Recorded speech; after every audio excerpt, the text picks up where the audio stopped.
Hallelujah. पवित्र आत्मा का हमारे जीवन में महत्व क्या है, किसको ये प्राप्त होगी, इसके लिए हमें क्या क्या तैयारी करना है, इसलिए हम लोग इन चीज़ों को वचन से पढ़ के उन वचन के अनुसार हम लोग प्रभु से क्या करेंगे, प्रार्थना करेंगे। तो आप लोग वचन सुनते समय में प्रार्थना पूर्वक एक एक वचन को ऐसे ही क्या करें, हाँ खा लें, तब आज परमेश्वर का कार्य हमारे जीवन में हम क्या कर पाएंगे, देख पाएंगे। मेरा विश्वास है आप लोग पिछले 2-3 दिन से उपवास में हैं, प्रार्थना के साथ आए हैं। मेरा पूरा विश्वास है प्रभु आज हमारे बीच में बड़ा कार्य करेगा। तो इसलिए हम लोग पढ़ेंगे थोड़े समय वचन के मनन के लिए। प्रेरित के काम उसका 2 अध्याय 17 और 18 वचन। परमेश्वर कहता है हाँ कि अंत के दिनों में हाँ ऐसा होगा कि हाँ मैं अपना आत्मा हाँ सब मनुष्यों पर उंडेलूंगा हाँ और तुम्हारे बेटे हाँ और तुम्हारी बेटियां हाँ भविष्यवाणी करेंगी हाँ और तुम्हारे जवान दर्शन देखेंगे हाँ और तुम्हारे पुराने स्वप्न देखेंगे। हाँ ठीक है, 17 और 18 पढ़े। वरन हाँ मैं अपने दासों हाँ और अपने दासियों पर भी हाँ उन दिनों में हाँ अपने आत्मा में से उंडेलूंगा हाँ और वे भविष्यवाणी करेंगे। हाँ ठीक है, ये प्रेरित के काम 2 अध्याय 17 और 18 वचन हमने अभी पढ़ा। इसमें हमने देखे अंत के दिनों में, अंत का दिन बोले तो कौन सा समय, जब पवित्र आत्मा का काल खत्म होने का समय आ रहा है ना। अभी कौन सा का समय आने वाला है, मसीह विरोधी का समय आने वाला है। तो पवित्र आत्मा का लास्ट समय में, अंत के दिनों में क्या किया जाएगा, प्रभु कहते हैं मैं अपनी आत्मा को किस किस के ऊपर उंडेलेगा, किस किस के ऊपर, आप पढ़िए और एक बार। परमेश्वर कहता है, हाँ परमेश्वर कहता है कि अंत के दिनों में ऐसा होगा कि, अंत के दिनों में ऐसा होगा कि मैं अपना आत्मा सब मनुष्यों पर उंडेलूंगा। मैं अपनी आत्मा किस किस के ऊपर उंडेलेगा, सब मनुष्यों पर। तो पहली बात, पवित्र आत्मा किस किस को मिलेगा, किस किस को मिलेगा, कोई परमेश्वर के कोई ऐसा खास व्यक्ति ऐसा उन्हीं को मिलेगा, ऐसा कुछ है क्या, बोलते हैं सब मनुष्यों पर। किसके ऊपर है ना, इधर क्या शब्द लिखा है, सब मनुष्य पर। ये मनुष्य बोलेगा तो क्या है, मैं आपको पिछला बार कुछ जगह में वचन सिखाया था, आप लोग को अगर याद होगा, परमेश्वर ने मनुष्य को जब सृष्टि किया तब क्या बोलकर सृष्टि किया था, क्या बोलकर सृष्टि किया था, मनुष्य नहीं, आओ हम मनुष्य को क्या करें, बनाए, है ना, ऐसे कुछ लिखा था। पढ़ना एक बार पढ़ लो, उत्पत्ति, हाँ पढ़िए, उत्पत्ति 1:26। फिर परमेश्वर ने कहा आओ हम मनुष्य को अपने स्वरूप के अनुसार हाँ किसको बनाए, मनुष्य, ठीक है ना, मनुष्य को बनाएंगे बोलकर परमेश्वर ने क्या किया था, बोला था। परमेश्वर ने मनुष्य को अपने स्वरूप और समानता में बनाया। बस बस बस बस, तो परमेश्वर मनुष्य को अपने स्वरूप और समानता में बनाया। दिन बीतते बीतते मनुष्य नहीं रहा। मनुष्य क्या नहीं रहा, मनुष्य नहीं रहा। परमेश्वर की महिमा को क्या कर दिया, खो दिया। अब वो क्या कहलाता है, चोर, डाकू, हत्यारा। हाँ समझ में आया, ये नाम से अभी क्या किया जा रहा है, बुलाया जा रहा। अब क्या नहीं रहा, मनुष्य नहीं रहा। फिर से परमेश्वर की महिमा को खोया हुआ इस मनुष्य को वापस मनुष्य की हालत में ले आने के लिए ही सर्वशक्तिमान परमेश्वर को पृथ्वी पर क्या करना पड़ा, उतर कर आना पड़ा। प्रभु ने दिया हुआ कीमत को लेकर प्रभु को धन्यवाद हो, यहाँ पर बैठे हुए हमारे को फिर से क्या बनाया, क्या किया, मनुष्य बनाया। मनुष्य का मतलब समझ में आ गया। पहले क्या बनाए थे, मनुष्य को बनाए थे, फिर मनुष्य क्या नहीं रहा, कैसे मैंने मनुष्य नहीं रहा? परमेश्वर की महिमा को खो दिया, मतलब उनके स्वरूप और समानता को क्या कर दिया? खो दिया, और अपना मन चाहा हुआ रास्ते में क्या किया? चलकर मनुष्य कुछ और बन गया, है ना? परमेश्वर की महिमा से खोकर कुछ और बन गया। इसके लिए हम बोलते हैं हम परमेश्वर के क्या बन गए थे? दुश्मन। क्या बन गए थे? दुश्मन। फिर से हमें प्रभु ने क्या बनाया? मनुष्य बनाया।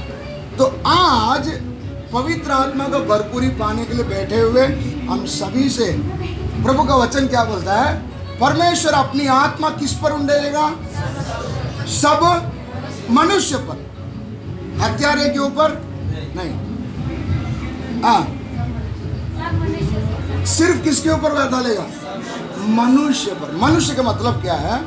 जो कहते हैं मुझे मेरे प्रभु के स्वरूप और समानता में ही मुझे क्या करना है? रहना है करके जिसने ठान कर अपना जीवन किसको दिया? प्रभु को दिया, उसके ऊपर अपनी आत्मा को क्या करेगा? उंडेलेगा। अभी समझ में आया मनुष्य बोलते समय क्या है? हाँ, तो अभी प्रभु कहते हैं सब मनुष्य के ऊपर उंडेलूंगा। और एक पढ़ेंगे यशाया 44 का 3, यशाया 44 का 3। क्योंकि हाँ, मैं प्यासी भूमि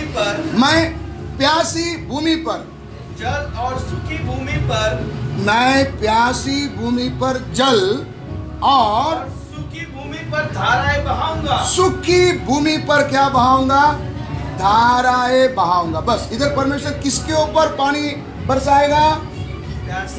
प्यासी भूमि पर। और एक बार पहला लाइन खाली पढ़ी है, मैं प्यासी भूमि पर जल हाँ, और सूखी भूमि पर धाराएं बहाऊंगा। मैं प्यासी जमीन के ऊपर क्या बहाएगा?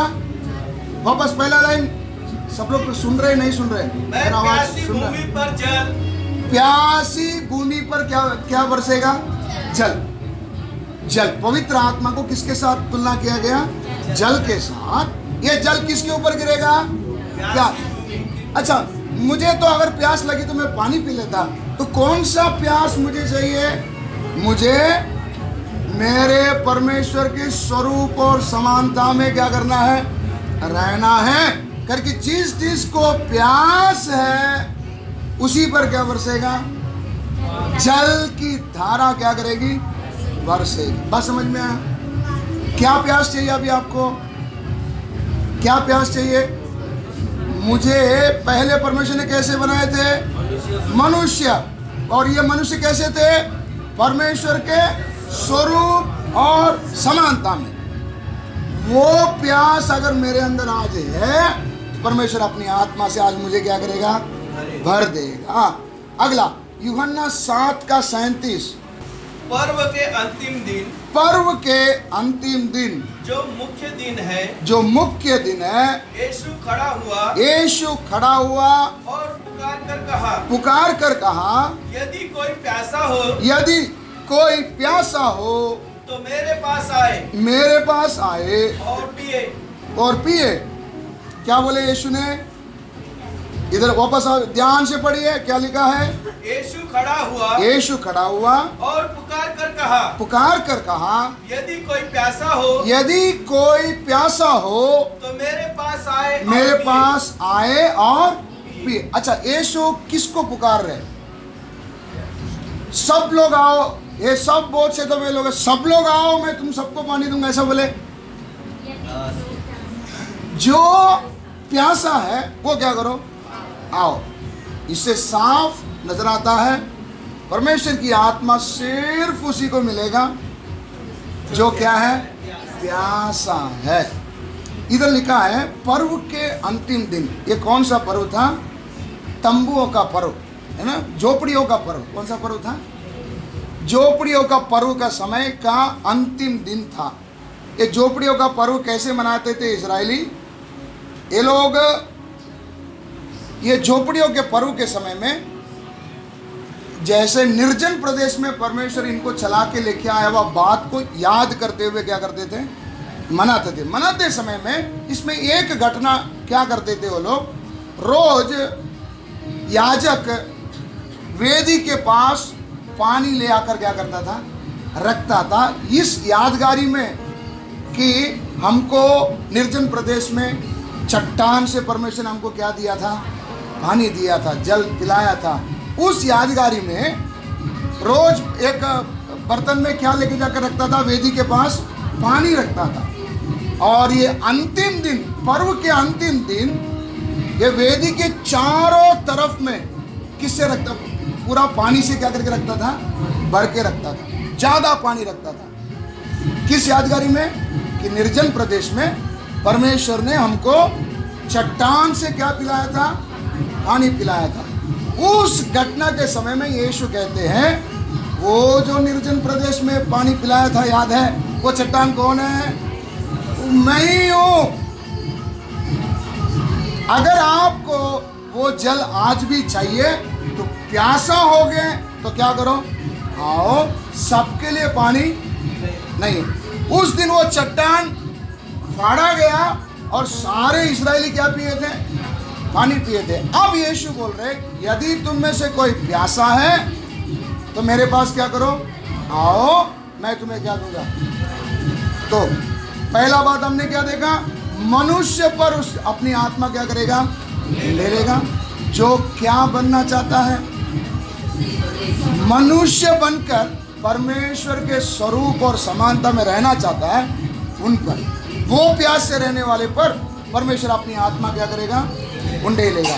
तो हमें आज क्या प्यास चाहिए, क्या प्यास चाहिए, प्रभु मुझे आपके स्वरूप और समानता में क्या करना है, रहना। समझ में आया?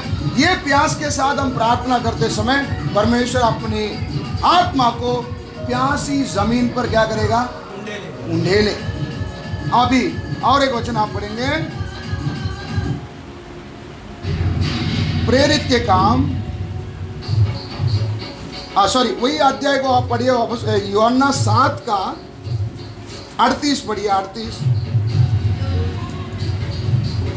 जो मुझ पर विश्वास करेगा, जो मुझ पर विश्वास करेगा, जैसा पवित्र शास्त्र में आया है, जैसे पवित्र शास्त्र में आया है, उसके हृदय में से जीवन के जल की नदियां बह निकलेगी। अगला, किसको पवित्र आत्मा का भरपूरी मिलेगा, जो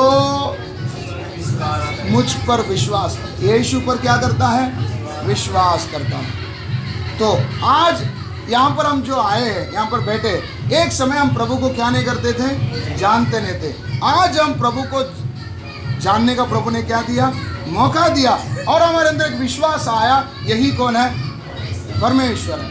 तो यही परमेश्वर है। यदि हम उसे प्रेम करते हैं, यदि हम उस पर विश्वास करते हैं, तो हम उसकी क्या माने, आज्ञाओं को माने। तो यहाँ पर लिखा है, जो मुझ पर क्या करता है, विश्वास करता है, उसके अंदर से जीवन जल की नदियां बहेगी। उसके बाद हम पढ़ेंगे प्रेरित के काम 6 का 32, 5 का 32 पढ़िए, 5 का 32। हम इन बातों के गवाह हैं, हाँ, और वैसे ही पवित्र आत्मा भी जिसे परमेश्वर ने उन्हें दिया है, हाँ, जो उसकी आज्ञा मानते हैं, जो उसकी क्या करते हैं, आज्ञा मानते हैं। तो अगला है, पवित्र आत्मा किसको मिलेगा, जो उसकी आज्ञाओं को क्या करता है, मानता है।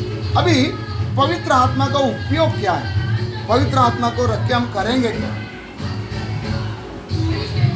अभी हम लोग क्या क्या मिला, ये सब पढ़ा हमने। पहला हमको क्या रहना है, मनुष्य बनकर रहना है। दूसरा, जो प्यासा है, क्या किस बात का प्यासा है, कि मुझे परमेश्वर के स्वरूप और समानता में क्या करना है, बनना है। और अगला हमने देखा, जो उस पर क्या करता है, विश्वास करता है। अगला हमने पढ़ा, जो उसकी आज्ञा को पालन करता है, उस पर परमेश्वर अपनी आत्मा को क्या करेगा, उंडेलेगा।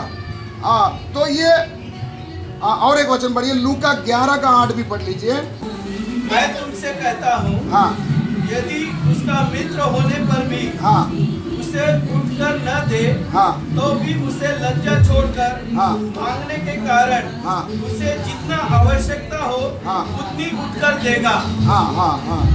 और आगे, और मैं तुमसे कहता हूँ मैं तुमसे कहता हूँ कि मांगो मांगो तो तुम्हें दिया जाएगा। तो क्या किया जाएगा? अगला क्या है? अगला क्या है? मांगेगा तो क्या करेगा? दिया जाएगा। पवित्र आत्मा ये किसको मिलेगा? जो मांगेगा उसी को क्या करेगा? मिलेगा। अभी आप लोग ध्यान दीजिए, उद्धार हमने पाए ना। उद्धार के लिए हमने कितना मेहनत किया? उद्धार पाने के लिए कितना मेहनत किया? हमने 1 रुपया खर्चा नहीं किया। उद्धार पाने के लिए हमने कुछ नहीं किया। हमारे पास कोई खूबी भी नहीं थी। परमेश्वर ने अनुग्रह से मेरा क्या किया? उद्धार किया। तो अनुग्रह हमको गिफ्ट के तौर पर क्या किया? मिला। उद्धार हमको गिफ्ट के तौर पर क्या किया? मिला है। लेकिन उद्धार तो परमेश्वर ने दे दिया, अभी हमारा सफर शुरू हुआ। अभी मैं आपको पिछले बार बताया था, याद होगा, मेरा फलाना तारीख को मेरा जन्म हुआ, ये तारीख को मेरा जन्म हुआ। कितने साल हुआ मालूम नहीं। एक समय आया, प्रभु ने मेरा क्या किया? उद्धार किया। ये उद्धार के लिए मैंने कुछ मेहनत नहीं किया। अभी उद्धार पाने के बाद अभी इसके आगे हमारा क्या है? अभी हमारा लक्ष्य क्या है? मसीह के है ना शरीर में आया हुआ यीशु मसीह के जैसा अभी क्या करना है? बनना। तो अभी हमारा जो सफर है, इसको हम लोग बोलते हैं आत्मिक सफर। कौन सा सफर? आत्मिक सफर। इस आत्मिक सफर में उद्धार हम लोग को कैसा मिला? अनुग्रह से मिला। अभी यहां तक अगर पहुंचना है तो हमको साथ में कौन चाहिए? पवित्र आत्मा। याद रखिए, ये सफर बिना पवित्र आत्मा का हम क्या नहीं कर सकते। इसलिए आपको पिछले बार बताया था, मूसा परमेश्वर से कहता, अगर आप साथ नहीं चलोगे हमें आगे मत लेके जाओ, क्योंकि जिस मुकाम तक पहुंचना है वो मुकाम मुझे पता नहीं है। ये रास्ता सिर्फ किसको मालूम है? समझ में आया? अभी आप बोलेंगे मूसा को रास्ता मालूम नहीं है ना? मूसा एक बार मिस्र देश से किधर गया, किधर भाग के गया था? मिदियान।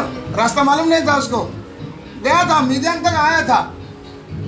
लेकिन ये आया था इस रास्ते में, परमेश्वर इन लोगों को कहां से लेके गया था मालूम है? ये समुद्र है, लाल समुद्र। मूसा किधर से गया था? जंगल से भाग गया था। परमेश्वर ने इनको कहां से लेके गया था? समुद्र से पार करा कर ले गया। तो अगर परमेश्वर मेरा साथ नहीं है, मेरा विचार और उनका विचार क्या है? आकाश से पृथ्वी जितनी दूर है उतना हमारा और उसका विचार में क्या है? फर्क है। तो ये लक्ष्य तक अगर पहुंचना है तो मेरे साथ में कौन चाहिए? पवित्र आत्मा चाहिए। बात समझ में आया? पवित्र आत्मा का जरूरी आपको समझ में आ रहा है? पवित्र आत्मा क्यों चाहिए? हमें इस मुकाम तक क्या करना है? पहुंचना। लक्ष्य तक क्या करना है? पहुंचना है। ये सफर आसान नहीं है। यहां से मिस्र से निकले, कनान तक पहुंचने का रास्ता कैसा था? कैसा था? निर्जन प्रदेश। क्या है? निर्जन प्रदेश। हम लोग गया सप्ताह पढ़े थे, परमेश्वर इनको किधर से ले गया था?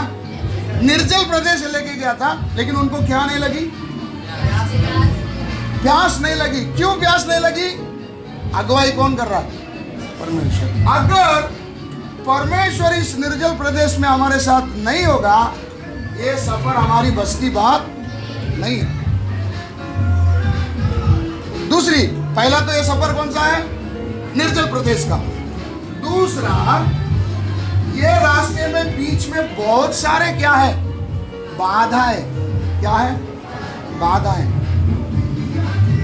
ये बाधा है हमको बीच बीच में क्या करती है, रोकती है। अभी बोलेंगे कौन सा बाधा है, कौन सा बाधा बोल सकते हैं, बताओ। बाधा बोले तो समझ में ना, रुकावट। कौन सी रुकावट है?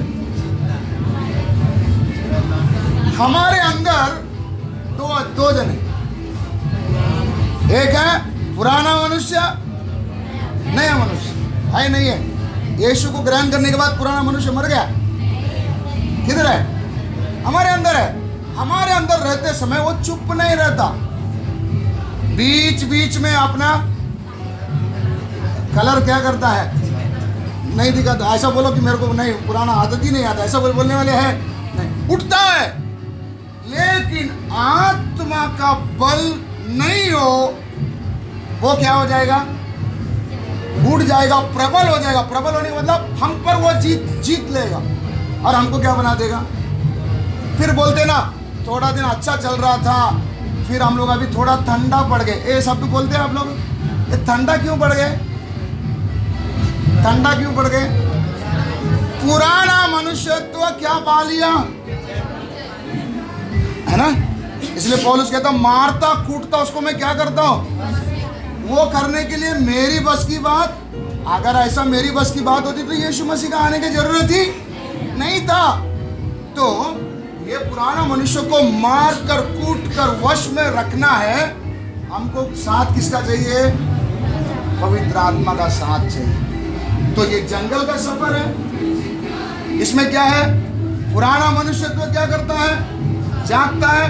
तीसरा हमारा खतरा क्या है, शैतान फाड़ खाने वाली सेंग के समान हमारे चारों ओर क्या करता है, घूमता रहता है कि कभी इसको क्या कर जाओ, निगल जाओ। क्या कर जाओ, निगल जाओ। तो शैतान का मुंह से भी बचना है। तो पौलुस कहता है, तुम्हारे विषय में मैं कौन सा वेदना उठाता हूं, जच्चा की सी पीड़ा। क्यों जच्चा की सी पीड़ा उठाता हूं? डर लगता है कहीं जैसा हव्वा को ये शैतान ने बहकाया, आसानी से तुमको भी क्या ना कर जाए। अभी समझ में आ रहा है? इतना खतरा मेरे सामने होने के कारण मुझे इस जीवन के सफर में किसकी सहायता की जरूरत है? पवित्र आत्मा का सहायता की जरूरत है। नहीं है तो हम लोग को लगेगा हम क्या कर रहे हैं, चल रहे हैं, लेकिन हम लोग वही जगह में खड़े हैं, है ना। ऐसा बोलते ना, नाव में बैठे, नाव को किनारे के साथ क्या करके रखा है, बांध के रखा है, और क्या चला रहे, चप्पू क्या कर रहे हैं, चला रहे। हमें लगता है सफर चल, लेकिन अभी भी किधर ही है, ये किनारे में ही बैठा है। अगर किनारे में बैठा, प्रभु का आमद में हमारा जाना मुश्किल है। तो पवित्र आत्मा का इंपॉर्टेंस आपको समझ में आ रहा है? पवित्र आत्मा हमको क्यों जरूरी है? ये तीन खतरा हमको क्या करता है, मंडराता है। अभी आपको बताते हैं, हमें परमेश्वर ने भेड़ के साथ तुलना किया। भेड़, मेरा आवाज पीछे आ रहा है ना? प्रभु ने हमें किसके साथ तुलना किया है? भेड़ के साथ। भेड़ का खूबी क्या है? उसको क्या नहीं है, सींग नहीं है। क्या नहीं है? दुश्मन आएगा तो वो सामना नहीं कर पाएगा, इसलिए उसको किसकी जरूरत है? चरवाहे की जरूरत है। अगर आप बकरी है, क्या अगर आप बकरी है, आपको किसकी जरूरत नहीं है? चरवाहे की जरूरत नहीं है, सहायक की जरूरत नहीं है। आज जांच कर देखे, बकरा है या भेड़। अगर आप भेड़ बन गए तो आपको किसकी जरूरत है? प्रभु, ये दुश्मन का सामना मुझसे नहीं होगा। इस हकीकत को माने हुए लोग प्यास के साथ क्या करेंगे? मांगेंगे, प्रभु मुझे आप में क्या करना है? बढ़ना। अच्छा, अभी ये मांगते समय में भी कैसा मांगेंगे? वही वचन को आपको थोड़ा ऊपर आप पढ़िए,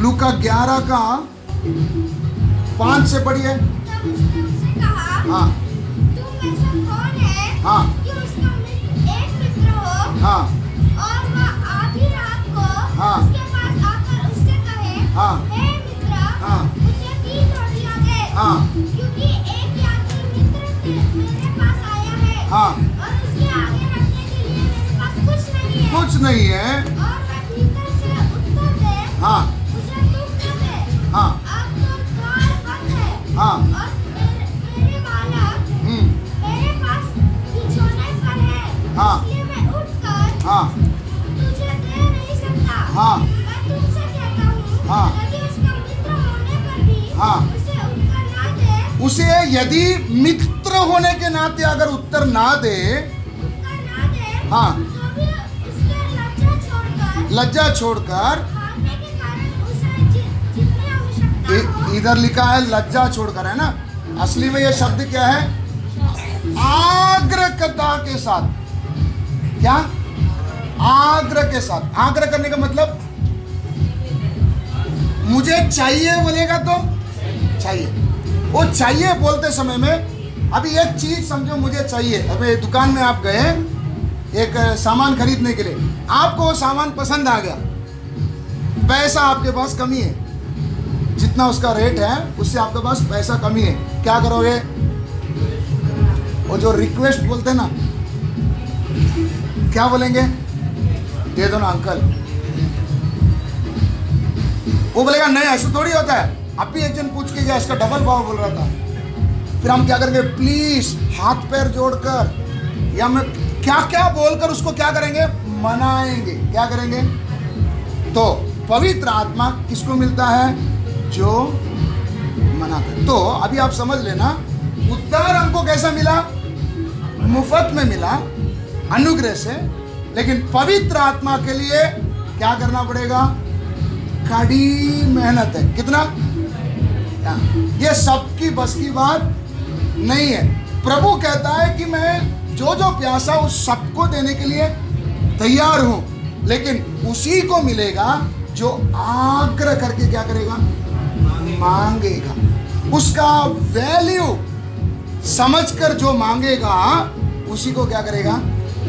परमेश्वर अपनी आत्मा से भर देंगे। अभी आग्रह कैसे करेंगे? आपको घटना मालूम होगी लूत के विषय में। लूत के घर में उत्पत्ति 19 का 1 से 3 पढ़ेंगे। सांझ को हाँ वे 2 दूत हाँ। सदोम के पास आए और लूत सदोम के फाटक के पास बैठा था। हाँ उनको देखकर हाँ। वो उनसे भेंट करने के लिए उठा हाँ। और मुंह के बल झुककर दंडवत करके कहा, हाँ। हे मेरे प्रभु, हे मेरे प्रभु, अपने दास के घर में पधारिए। इधर पहला शब्द लूत क्या बोलते हैं? सादा भाषा में क्या बोलते हैं? हमारे घर आइए, पधारिए। हाँ। और रात भर विश्राम कीजिए। रात भर विश्राम कीजिए और अपने पाँव धोइए। अपने पाँव धोइए। फिर भोर को उठकर अपने मार्ग पर जाइए। हाँ, भोर को उठकर अपने मार्ग में जाइए। हाँ। उन्होंने कहा नहीं। क्या बोल दिया? पहले कैसी मांग की थी? सादा भाषा में, आप हमारे घर में क्या करो? आओ, ठहरो, कल सुबह क्या करेंगे? जाएंगे। तब दूतों ने क्या बोल दिया? नहीं। हम चौकी में रात बिताएंगे। वो क्या बोले? हम चौकी में रात बिताएंगे। पर उसने उनसे बहुत विनती करके उन्हें मनाया। ये क्या किया? फिर लूत ने क्या किया? बहुत विनती करके उसको क्या किया? मनाया। मनाया का मतलब क्या है? मानने को रखा कि हम तुम्हारे घर पे क्या करेंगे? आएंगे। पहले उन्होंने क्या बोल दिया था? नहीं। अब लूत क्या बोल रहा है? इनको मेरे घर में कैसा भी क्या करना है? लेकर जाना। तो क्या करने लगा? बहुत मनाने लगा। हाँ। इसीलिए वे उसके साथ चलकर उसके घर में क्या किए? आए। समझ में आया? कब आया? बहुत मनाने के बाद। अभी पवित्र आत्मा भी प्राप्त करना है। प्रभु दे दो। क्या? दे दो बोलने से नहीं मिलेगा। इसके लिए क्या करना पड़ेगा? बहुत मेहनत करना है। प्रेरितों को यीशु ने क्या बोले? जाकर क्या करो? ठहरे रहो। पहला क्या है? आग्रह करके क्या करना है? मांगना है, मनाना है। दूसरा क्या बोले? ठहर कर रुको। जब तक नहीं पाएंगे तब तक क्या करो? यरूशलेम में ठहरे रहो। यीशु ने चेलों को दिया हुआ 2 बड़ी आज्ञा कौन कौन सी थी? बड़ी आज्ञा कौन कौन सी? जल्दी जल्दी बताओ। 2 आज्ञा। अरे वो छोड़ दो, वो तो व्यवस्था की तरफ। पड़ोसी से प्रेम करो, परमेश्वर से प्रेम करो, वो तो आज्ञा वो अलग है। लेकिन चेलों को यीशु ने जो 2 आज्ञा दी थी मालूम है? हाँ, एक आज्ञा क्या दी? तुम जाओ और सारे संसार में जाकर क्या करो? सुसमाचार का प्रचार करो, पिता पुत्र पवित्र आत्मा के नाम से बपतिस्मा दो, और मैंने जो तुम्हें सिखाया उनको मानना सिखाओ। ये पहली आज्ञा दी थी। पहली आज्ञा तो परमेश्वर क्या बोला? जाओ। लेकिन प्रेरित के काम 1 में हम पढ़ते हैं, यीशु क्या बोलते हैं? पहले क्या करो? ठहरे रहो। तुमको जाना तो है, लेकिन पहले क्या करो? तो सबसे मुख्य कौन सा है? ये वाला है या ये वाला? समझ में आया? सुसमाचार लेकर तो जाना है और लोगों को बपतिस्मा तो देना है, सिखाना तो है, ये तो है। लेकिन सबसे पहले मुख्य बात कौन सा है? क्या करो? ठहरे रहो जब तक स्वर्ग से क्या नहीं पाओगे? सामर्थ। समझ में आया? हम सबको सेवा करने का क्या है? मन है। प्रभु ने दिया हुआ आज्ञा पालन करने का मन है, अच्छी बात है। पहले क्या करो? पहले क्या करो? ठहरे रहो। स्वर्ग से क्या पाओ? सामर्थ पाओ। जब तक प्राप्त नहीं करेगा, यरूशलेम को छोड़कर नहीं जाना। ये दूसरी आज्ञा यीशु ने क्या किया था? उनको दिया था। ये आज्ञा प्राप्त किए हुए चेलों ने क्या किया? अपना सब कामकाज क्या किया? छोड़ा। सब कामकाज क्या किया? छोड़ा। जाकर किधर जाके बैठ गए? समझ में आया? पवित्र आत्मा का प्यासा है करके इसमें कैसा मालूम पड़ता है? इनके और भी कामकाज थे, उन्होंने सब कामकाज क्या कर दिया? जब तक क्या नहीं पाएंगे तब तक के लिए बाकी सारा कामकाज क्या किया? छोड़े। छोड़कर जाकर क्या किए? ठहरे रहे। जब सामर्थ पाए उसके बाद यरूशलेम, यहूदिया, सामरिया और पृथ्वी के छोर छोर तक गए। प्रभु ने इनको क्या किया? इस्तेमाल किया। तो इससे क्या समझ में आता है? जब तक सामर्थ नहीं पाएगा हम कुछ भी कर नहीं सकते। तो सबसे पहले हमारा इंपॉर्टेंट सबसे बात क्या है? क्या करना है? स्वर्ग से सामर्थ पाना। अभी आप बोलेंगे हाँ 10 साल पहले या 5 साल पहले मुझे आत्मा की भरपूरी मिल चुकी है, तो आज का ये प्रार्थना मेरे लिए नहीं है। सही है? नहीं। आज किसके लिए प्रार्थना है? उनके लिए जो अभी क्या किए? नए हैं। मेरे लिए क्या नहीं है? नहीं है। तो उसके लिए एक वचन हम लोग पढ़ेंगे, इब्रानी 6:4। क्योंकि हाँ, जिन्होंने एक बार ज्योति पाई है, एक बार, कभी कभी 5 साल पहले, 10 साल पहले हमको एक बार परमेश्वर ने क्या किया? तो ज्योति पाया परमेश्वर से। हाँ, और जो स्वर्गीय वरदान का स्वाद चख चुके, स्वर्गीय वरदान का भी स्वाद चख लिया। हाँ, और पवित्र आत्मा के भागी हो गए। पवित्र आत्मा भी क्या कर लिया? पा लिया। कभी कभी 5 साल पहले, 10 साल पहले, 3 साल पहले हमने पा लिया। मतलब ये अभी वापस मुझे पवित्र आत्मा के लिए प्रार्थना करने की जरूरत नहीं है, ऐसा बोलने वाले ध्यान दीजिए। पवित्र आत्मा एक ही बार पाकर खत्म होने वाली बात नहीं है। हाँ आगे पढ़िए। और परमेश्वर के उत्तम वचन का और आने वाले युग की सामर्थ का स्वाद चख चुके ये हैं। सब चख चुके। यदि वे भटक जाए तो उन्हें मन फिराव के लिए हाँ। फिर नया बनाना अनहोना है। हाँ, एक बार पा लिया, पीछे हट गया, फिर क्या नहीं। इसका मतलब एक बार पवित्र आत्मा का भरपूरी पाया, परमेश्वर ने कभी तो मुझे छुआ था, एक बार बेदारी मेरे अंदर आई थी, उतना काफी है मुझे नहीं। इसलिए वचन में लिखा है, पहले नाप कर कहा कितना तक था ना पानी, टखनों तक, तो काफी बोल दिया, बस हो गया बोल दिया। क्या बोले? और कितना? घुटनों तक, और अंदर जाएगा, और अंदर जाएगा, डूबने तक, तैरने तक का पानी। मतलब कितना लेवल तक जाना है? अभी खाली खाली पैर गिल्ला हुआ, क्या हुआ? नहीं समझ में। वो जो 5 साल पहले 3 साल पहले की बात करते हैं ना, हमने खाली क्या डुबाया? पैर डुबाया और बोल दिया अब तो स्वर्ग पक्का, अब तो स्वर्ग पक्का मेरा। नहीं भाई, नहीं पहुंच पाएगा जब तक। किधर तक जाना है? अच्छा, ये पवित्र आत्मा किधर से आया?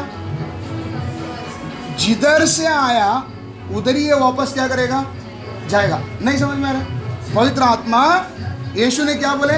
मैं पिता से विनती करूंगा, वो तुम्हें सहायक को क्या करेगा? भेजेगा। भेजा हुआ ये पवित्र आत्मा थोड़ा काल हमारे साथ है, फिर वापस जिधर से आया था उधर ही जाएगा। अगर इस नदी में सिर्फ पैर डुबाया रहेगा, अगर इसके बहाव में गिर गया, तभी ये हमको लेकर किधर जाएगा? गोविंद भाई समझ में आ रहा है? राजेश भाई समझ में आ रहा है? सिर्फ पैर क्या किया तो काम चलने वाला? डूबा रहेगा, तब ये पानी हमको क्या करेगा? क्या करेगा? खींच कर किधर तक लेके जाएगा? परमेश्वर के राज्य तक। इसलिए आपको पवित्र आत्मा का कीमती क्या है समझ में आया? परमेश्वर के राज्य में मैंने उद्धार पा लिया, बोलना काफी नहीं है। पवित्र आत्मा को 10 साल पहले मैंने क्या किया था? भरपूरी पाया था, बोलना काफी नहीं है। रोज क्या करना है? इसलिए दाऊद कहता है मेरा बर्तन क्या कर रहा है? उमड़ रहा है, उमड़ रहा है। समझ में आ रहा है? उमड़ने का मतलब क्या है? मेरा वो लेवल क्या होना चाहिए? मेंटेन रहना चाहिए। थोड़ा सा कम, फिर ज़्यादा, ये नहीं चले। इसलिए आज हम लोग प्रार्थना करते समय 10 साल, 15 साल, 25 साल पुराने विश्वासी भाई बहन भी ध्यान दीजिए, ये आपके लिए भी लागू है। एक बार पाया, उसके बाद हम रुक गए। रुकने के बाद क्या होगा? हकीकत की बात है, जिस बहाव में हमने नहीं डूबा, वापस हम किधर खींचा जाएगा? मैं आपको बता, 3 दुश्मन है। ये 3 दुश्मन में से कोई ना कोई तो आपको पक्का क्या करेगा? आक्रमण करेगा ही। आक्रमण करते समय अभी हमको क्या करना है? मैंने एक बार पा लिया, लेकिन अभी सबको खाली क्या करना? दिखाना है कि मैंने क्या पाया है? पवित्र आत्मा पाया है। तो खाली क्या करेंगे? दिखावा। क्या करेंगे? दिखावा। समझाने के लिए 10 कुंवारी के बारे में देखा आपने? 10 कुंवारी के बारे में हम पढ़ते समय में 10 के पास क्या था? मशाल था। 10 के पास क्या था? मशाल। मशाल किस बात को बताती है? उसके पास परमेश्वर का अनुग्रह है। परमेश्वर रोज उनकी जरूरतों को क्या करता है? पूरा करता है। और कई वरदाने हैं, सब कुछ है, लेकिन क्या नहीं था? 5 के पास क्या नहीं था? तेल नहीं। तेल क्या चीज को बताता है? पवित्र आत्मा का भरपूरी। पवित्र आत्मा नहीं रहेगा, प्रभु के आने के बाद जाकर ढूंढने जाएगा तो क्या नहीं करेगा? अच्छा, कितने जन उठाए गए? कितने जन? ये बात चेतावनी के तौर पर आज हम सभी के कान में पड़े। 10 को प्रभु ने चुना था। कितने को? 10 को क्या दिया? मशाल, उद्धार 10 को मिला। इसको और समझाने के लिए, इस्राएली जब सफर कर रहे थे, कितने बार परमेश्वर के विरुद्ध में इन्होंने क्या किया था? बलवा किए थे, लेकिन कभी परमेश्वर ने इनके बलवा के कारण क्या नहीं रोका था? मन्ना नहीं रोका था, सुरक्षा नहीं रोका था, बादल के खंभे नहीं हटाया था। ध्यान दीजिए, थोड़ा ध्यान दीजिए, प्रार्थना पूर्वक समझने की कोशिश करें। सब दिया था परमेश्वर ने उनको, लेकिन पहुंचा कितना मालूम है? ऐसा क्यों? कितने जन निकले थे सफर में? 32 लाख लोग। कितने लोग? 32 लाख। पहुंचे कितने? क्यों? दुनिया को क्या लग रहा था? इनके साथ कौन है? परमेश्वर है। उनको भी क्या एहसास हो रही थी? हमारे साथ परमेश्वर है। लेकिन परमेश्वर के साथ साथ चलने में कौन कौन था? एक था मूसा, दूसरा यहोशू था, दूसरा काले। इसमें से मूसा अपना सफर पूरा कर दिया, इसके लिए वो उधर ही मिट्टी दिया गया उसको। बचा कितने? 2।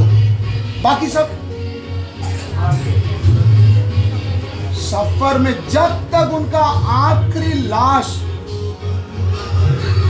उधर क्या बात को याद दिला रहा हूं, उनको जो जो सुविधा चाहिए था ना, सब मिल रहा था। कई बार हम भी सोचेंगे कि मेरा घर तो अच्छा चल रहा है, इसका मतलब परमेश्वर मेरे साथ है, मैं पवित्र आत्मा का बहाव में है करके हमने अपने आप को क्या दे रखा है? धोखा दे रखा है। मालूम नहीं है कि कुप्पी में क्या भी नहीं है। अच्छा, एक ऐसा होता है, दुष्ट आत्मा किसी व्यक्ति के अंदर आते समय में पता नहीं चलता। दुष्ट आत्मा किसी व्यक्ति के अंदर प्रवेश करते समय में पता नहीं चलता है, जाते समय में क्या करता है? पता चलता है। पवित्र आत्मा आते समय में क्या चलता है? पता चलता है। नहीं समझ में आ रहा? पवित्र आत्मा आते समय क्या चलता है? आज जो भरपूरी हम पाएंगे, मालूम पड़ेगा मैंने आज परमेश्वर की आत्मा से क्या किया? भरा, नियंत्रण प्रभु ने ले लिया, पता चलेगा। लेकिन जाते समय, उदाहरण शिमशोन, मालूम नहीं पड़ा कब गया, उसको लगा कौन है साथ में, लेकिन उठकर देखता है पहले की तरह क्या नहीं कर पाया। खुद को क्या दिया? खुद को क्या दिया? धोखा दिया। इसलिए आज प्रभु से प्रार्थना करते समय ध्यान से प्रार्थना करें, प्रभु एक बार पा लिया बोलकर मैं चुप नहीं रहूं, मुझे और क्या करना है? और पाना। वो बहाव के अंदर जाकर गिरना है। किधर? इसको समझाने के लिए, ये हमारा जीवन है ना, ये हमारा जीवन है। जीवन का अलग अलग क्षेत्र है।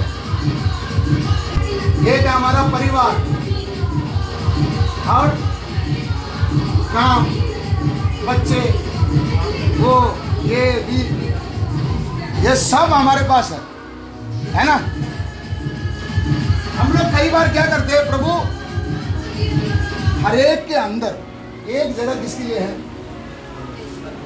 ये जगह को कोई नहीं भर सकता, परमेश्वर के अलावा कोई भर नहीं सकता। दुष्ट आत्मा को भी इधर क्या नहीं है जगह, ये जगह खाली रहेगी अगर परमेश्वर नहीं रहेगा। हम लोग कई बार क्या करते हैं, उद्धार पा लिया, प्रभु को जो बाहर खड़ा रहकर खटखटा रहा था, उनको अंदर आकर बैठने का क्या दिया? जगह दिया। मतलब खाली पैर क्या किया? भिगा लिया। लेकिन ये सारा नियंत्रण किसके पास है? ये सारा नियंत्रण किसके पास है? हमारा पास है। कितना बजे काम पे जाना, कितना बजे घर पे आना, नियंत्रण किसके पास है या नहीं है? पूछा कभी परमेश्वर से आज कितने बजे घर पे जाना है? विनोद भाई बात समझ में आ रहा? विनोद भाई बोलते 4-5 बज जाएगा तो अंदर घंटी बजना शुरू होता है कि आज क्या है, मुझे प्रार्थना में क्या करना है, जाना है ना? कई बार हमको मालूम ही नहीं पड़ता है, मतलब ये नियंत्रण किसके पास है? एक उदाहरण के लिए आपको समझा रहा हूं। ऐसा जिंदगी का सब अधिकार कौन लेकर बैठा है? हम लेकर बैठा है। पवित्र आत्मा का भरपूरी का मतलब क्या है? ये जगह, ये जगह, ये जगह, ये जगह, ये जगह, सब किसके हाथ में? ये है भरपूरी। आप परमेश्वर खाली किधर बैठा है?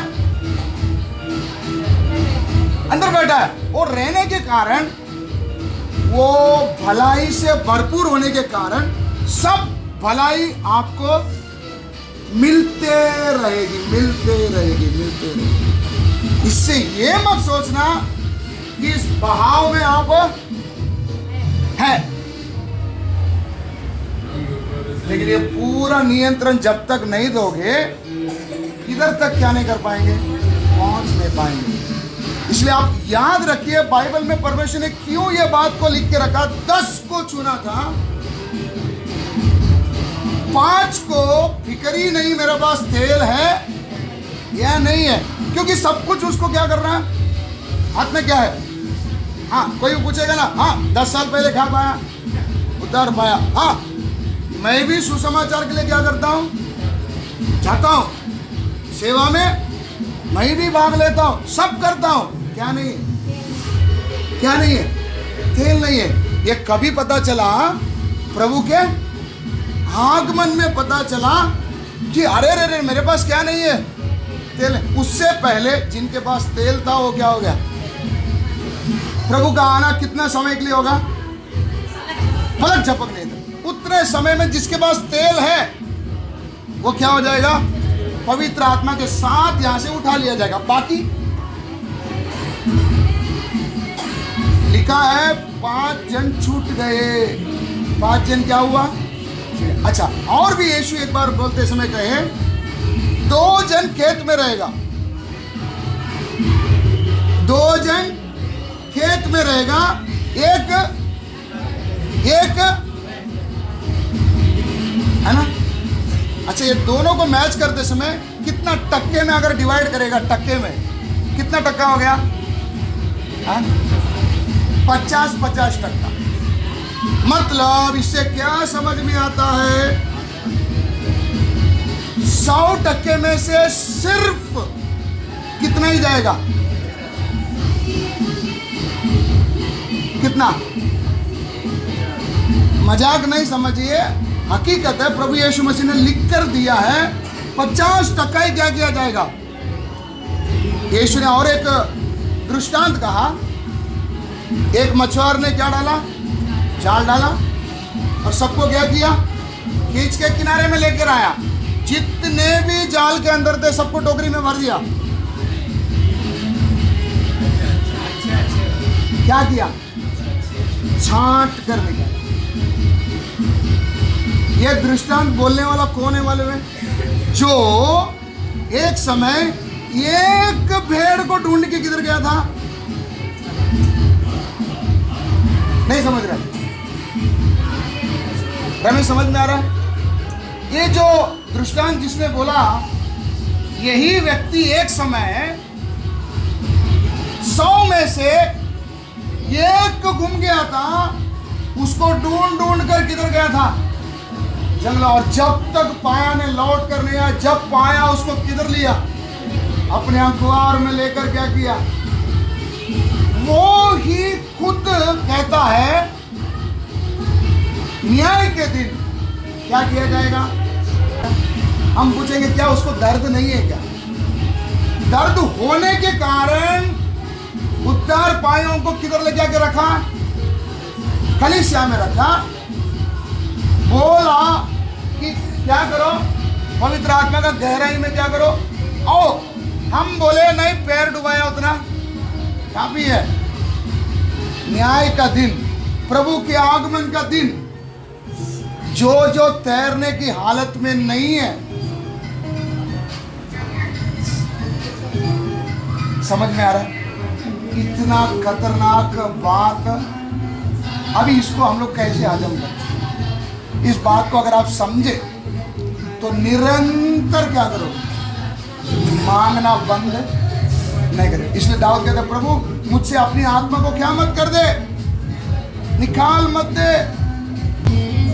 अब परमेश्वर इस पवित्र आत्मा को देते समय इतना क्यों वेट कराता है, मांगने क्यों रखता है? क्योंकि ये चीज उतना कीमती है।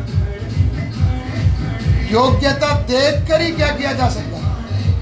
इसलिए परमेश्वर इसको क्या करने देखता है, हमें वेट करने को रखता है। तो अभी हम लोग प्रार्थना करने जा रहे हैं, मन पूर्वक प्रभु के पास प्रार्थना करेंगे। प्रभु ये पवित्र आत्मा का जरूरी मुझे क्यों है, अभी आपको समझ में आ गया। कलीसिया में लाया हो तो कलीसिया के साथ उठा लिया जाएगा, जाल डालेगा, फिर क्या करेगा, छांटेगा। हमने पिछले बार भी देखा था, उद्धार सबके लिए था, लेकिन आखिर में परमेश्वर क्या कर रहा है, उनके कर्मों के अनुसार क्या देने के लिए आ रहा है, फल। अनुग्रह के अनुसार नहीं, परमेश्वर ने हमारे ऊपर रखा हुआ प्यार के अनुसार नहीं। अगर आप बोलते हैं ना प्रभु मुझसे प्यार करता है, आपसे ज्यादा किससे करता मालूम है? अन्य जाति से। किससे? आप तो प्रार्थना में आते हैं, वो तो प्रार्थना में नहीं आते हैं, परमेश्वर को ढूंढते नहीं है, फिर भी परमेश्वर उनके जरूरतों को रोज क्या करता है, पूरा करता है। उन्हें मार नहीं डाला, उन्हें आज भी जिंदा रखा। क्यों मालूम है? हमसे भी ज्यादा प्यार उनसे करता है। बात समझ में आ रहा है? इसलिए ये मत सोचो सब मिल रहा है, सब ठीक ठाक चल रहा है तो इसका मतलब परमेश्वर के साथ में हूं, आखिर में मैं भी क्या किया जाएगा, उठा लिया जाएगा। ये गलत फहमी हमारा मन से क्या करें, निकाल दे। इसके साथ हम लोग पढ़ेंगे एक सबसे इंपॉर्टेंट बात, अभी आपसे कहने जा रहा हूं। यूहन्ना 14:18 से हम पढ़ेंगे। मैं तुम्हें अनाथ नहीं छोड़ूंगा, मैं तुम्हारे पास आता हूँ। और थोड़ी देर रह गई है, हाँ, फिर संसार मुझे न देखेगा, फिर संसार मुझे नहीं देखेगा। अच्छे से और एक बार पीछे से कोई पढ़ेंगे। मैं तुम्हें अनाथ नहीं छोड़ूंगा, मैं तुम्हारे पास आता हूँ। मैं तुम्हारे पास क्या करता हूँ, आता हूँ। आते कन्नड़ में क्या लिखा पढ़ो, ಇಲ್ಲ मतलब वापस आता हूँ। क्या बोले? ये पवित्र आत्मा के बारे में, पवित्र आत्मा क्यों हमको जरूरी है, ये मोस्ट इंपॉर्टेंट पॉइंट आपको नोट करना है। सब लोग वचन पढ़ लिए? राजेश भाई एक बार जोर से पढ़ लो। मैं तुम्हें अनाथ नहीं छोड़ूंगा, हाँ, मैं तुम्हारे पास आता हूँ। इधर क्या बोले हैं, यीशु क्या बोल रहे हैं? अब थोड़ा समय रह गया है, परमेश्वर ने पवित्र आत्मा का विषय, कई विषय को इनको क्या किया, समझाकर बताया। बताने के बाद शिष्यों का मन थोड़ा सा क्या हो गया, उदास हो गया कि अभी यीशु क्या करने वाले, छोड़कर जाने वाले हैं करके सोचते समय में कई टेंशन आ गई। क्या टेंशन आई? अब तक यीशु थे, सारा टेंशन किसके ऊपर था? अगर मीटिंग है, मीटिंग का जो भी जरूरत है, कल का खाना, कल किधर रहना है, सारा टेंशन किसका था? चेले सिर्फ क्या करते थे? समझ में आ रहा है? लेकिन अभी टेंशन किस बात की है? आगे यीशु नहीं रहेगा। अभी जो भी डिसीजन लेना है, किसको लेना है? अपने को खुद को क्या करना है, लेना है। बात समझ में आ रहा है? मसीह जीवन में भी हम लोग क्या सोचते हैं, प्रभु में हम लोग जब नया थे तभी हम लोग आपको ऐसा करो, ऐसा करो, ऐसा रहो, है ना, बता बता के यहाँ तक क्या किया, लेकर आए। हम क्या सोचे थे, ऐसे ही टेक लगाए, नहीं समझ में आया, नहीं चलेगा। अभी आगे क्या करना है, कैसा करना है, सब प्रभु से क्या करना पड़ेगा, पूछना पड़ेगा। क्योंकि आपके जीवन के बारे में प्रभु किससे बात करेगा, आपसे बात ही करेगा। इसलिए कहा तुम यदि मुझ में बने रहो, मेरा वचन, तभी तुम क्या ला सकते। लेकिन हम लोग किस में बने हैं, किस में बने हैं, संसार में तो नहीं जाएगा, किधर बने हैं, सेवक में बने हैं। किस में, आप क्या बोलते हैं, क्या करूं, ये सवाल आता है। ये क्यों आता है, ये क्यों आता है, टेक किसके ऊपर लगाया, अगर परमेश्वर के ऊपर लगाए होते तो किसे पूछते थे, क्या करो, किसे पूछते थे। अब ये चेले क्या कर गए, आप विचार में पड़ गए, अभी करें क्या। तब यीशु कहते हैं डरो मत, मैं जा रहा हूं, मैं तुम्हारे लिए किसको भेजूंगा, एक सहायक को भेजूंगा। सहायक को भेजते समय में अब एक नया व्यक्ति के अंडर में जब मैं अभी जाने जा रहा हूं, मालूम है, हम लोग एक नया घर में गए या नया एक मालिक के पास अगर गए तो थोड़ा सा क्या होता है। इधर यीशु बोलते हैं, वापस इस वचन को पढ़िए, मैं तुम्हें अनाथ नहीं छोड़ूंगा। मैं, तुम लोग ये बात का टेंशन मत लो कि अभी अकेला हो जाओगे या कैसा रहेगा क्या मालूम। हाँ, मैं तुम्हारे पास आता हूँ। मैं तुम्हारे पास आता हूँ। तुम क्या मत लो, टेंशन मत लो, मैं तुमको अनाथ नहीं छोड़ूंगा, फिर तुम्हारे पास क्या करूंगा, आऊंगा। कैसे आऊंगा, ये जो पवित्र आत्मा आएगा ना, इसमें और जो यीशु रहने के समय में जो वातावरण थी ना, दोनों में क्या नहीं लगेगा। मेरा बात समझ में आ रहा आपको,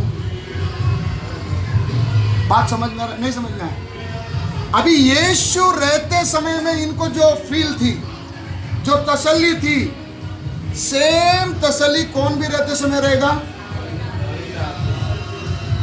इसलिए यीशु बोलते हैं तुमको मैं अनाथ नहीं छोड़ूंगा।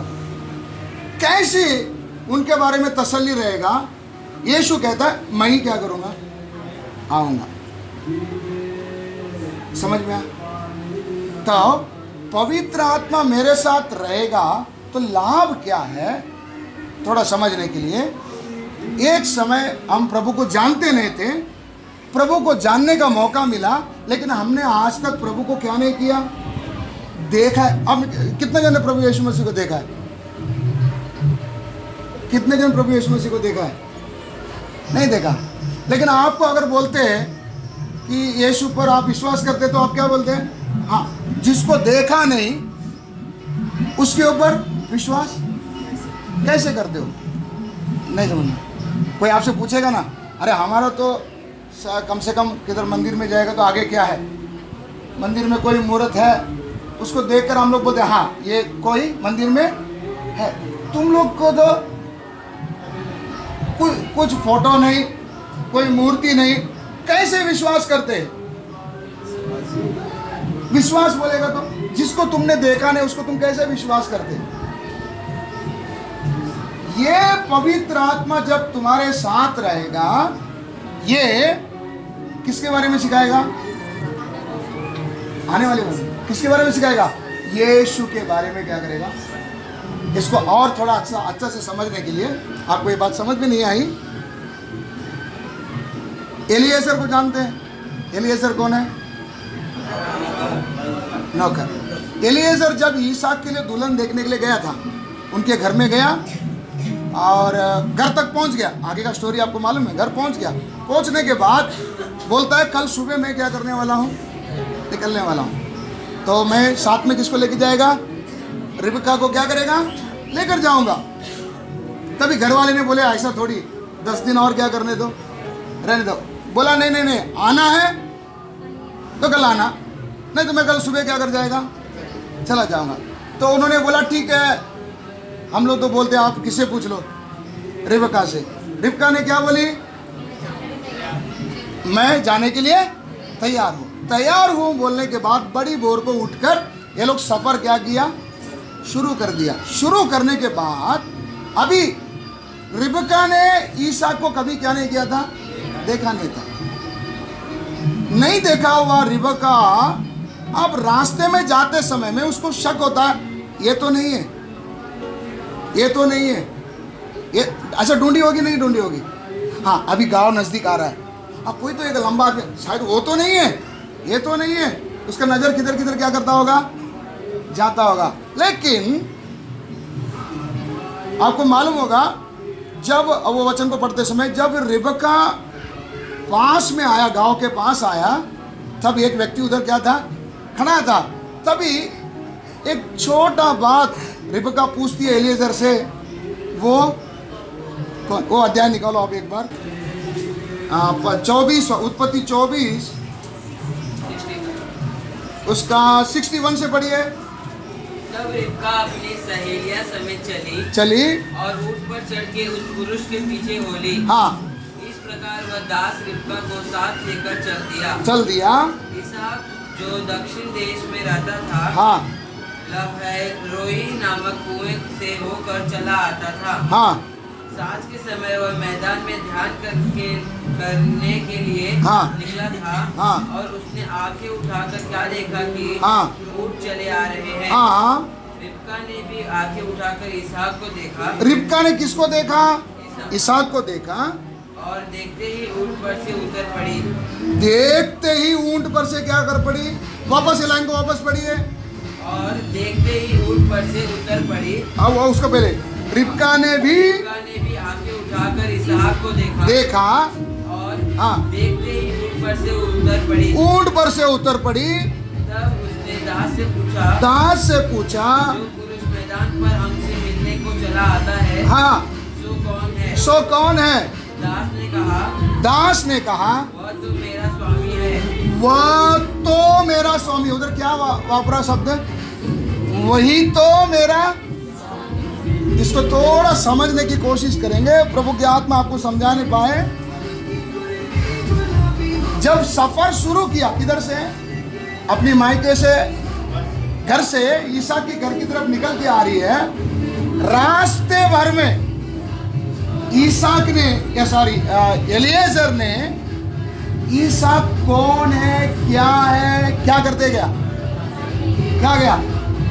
बताते गया। क्या करते गया कि मेरा स्वामी ऐसा है, मेरा स्वामी ऐसा है, ये सब क्या करते गया, बताते गया।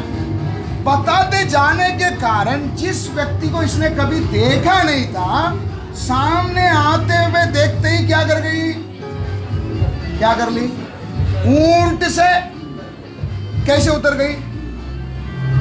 जो एलिएजर बताते आ रहा था ना, मुझे लग रहा है यही है। फिर भी एक डाउट के लिए, डाउट क्लियरेंस के लिए पूछता है, ये कौन है। तभी वो क्या जवाब दे रहा है, यही तो है। यही तो है का बोलने का मतलब, जिसके बारे में मैं बोलते आए ना, वो यही तो है। नहीं समझ में आता। अभी प्रभु यीशु मसीह का आगमन के लिए इंतजार करने वाले कलीसिया, प्रभु यीशु मसीह को हमने कभी क्या नहीं किया, देखा नहीं। उसके आमद में उसको कैसे पहचानेंगे, कैसे पहचानेंगे, जोर से बोलो, कैसे पहचानेंगे। उसको हमने देखा नहीं, कैसे पहचानेंगे, ऐसा अंदाज से, हाँ कैसे पहचानेंगे। इसके लिए जरूरत है किसका, पवित्र आत्मा। ये पवित्र आत्मा यीशु कौन है, कैसा रहता है, ये हमको क्या करते रहेगा, सिखाते रहेगा। तभी उसके आगमन में हम देखते ही किधर से उतर जाएंगे, ऊंट से उतर जाएंगे और जान लेंगे यही मेरा स्वामी है, यही मेरा स्वामी है। तो पवित्र आत्मा का सबसे मुख्य बात, अनदेखा हुआ परमेश्वर को पहचानने के लिए सबसे महत्वपूर्ण किसका जरूरत है। हम बोलते हैं, हम वचन पढ़ते हैं, बाइबल पढ़ते हैं, प्रार्थना करते हैं, लेकिन जो पवित्र आत्मा हमको समझाएगा।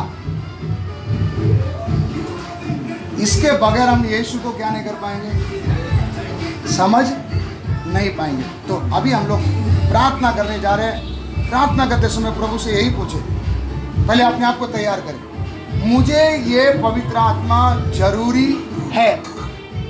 आपको जरूरी है नहीं? क्यों जरूरी है हमने देख लिया। किसको मिलेगा वो भी हमने देख लिया। अब ये सारा वचन को रखकर, प्रभु मुझे ये आत्मा का भरपूरी जरूरी है। समझने वाला क्या करेगा, अपना बाकी के कामकाज क्या करेगा, साइड में रखकर किधर जाएगा, यरूशलेम। अच्छा, ये कभी मिलेगा,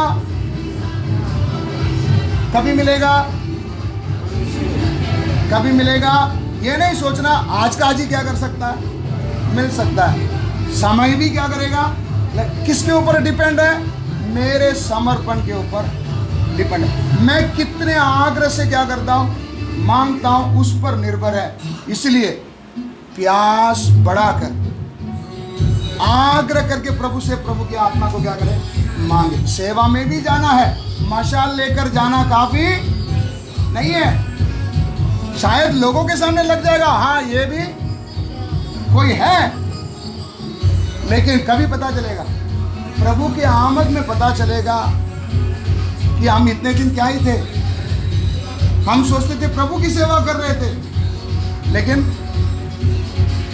प्रभु ने सेवा को तो स्वीकार किया ही नहीं। तो अभी हम लोग सभी जन घुटने पर हो जाए। आपको कोई अभी बैकग्राउंड में आपको प्रेशर नहीं देगा। वचन को समझ कर प्रभु की आत्मा मुझे और इस बात को समझाते समझाते वो आग हमारे अंदर क्या करना, बड़ा कुटना। प्रार्थना करें सभी जन घुटने पर होकर।